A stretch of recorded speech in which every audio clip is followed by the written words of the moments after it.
This channel does not promote any violent, harmful, or illegal activities. All content provided by this channel is meant for an educational purpose only.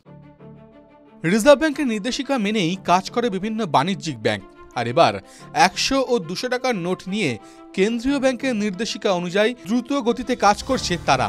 সেপ্টেম্বরের 30 তারিখের মধ্যেই দেশের 75% এটিএমে 100 ও 200 টাকার note পাওয়া যাবে, এমনই নির্দেশিকা দিয়েছিল আরবিআই।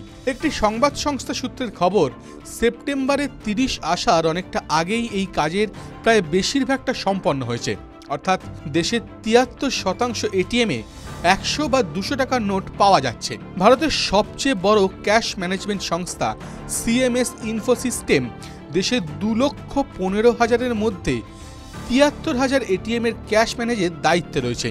আর তারা বলছে এই সংখ্যাটা ডিসেম্বরে ছিল 65%। 2025 সালের এপ্রিলে আরবিআই একটি নির্দেশিকা জারি করে, যেখানে বলা হয়েছিল 30 সেপ্টেম্বরের মধ্যে দেশের 75% এটিএম থেকে যাতে 100 ও 200 টাকার নোট পাওয়া যায় সেই ব্যবস্থা করতে হবে ব্যাংকগুলোকে। দেশের কেন্দ্রীয় ব্যাংক চাইছে দেশের প্রান্তিক মানুষদের হাতেও যাতে 100 বা 200 টাকার নোট পৌঁছায়।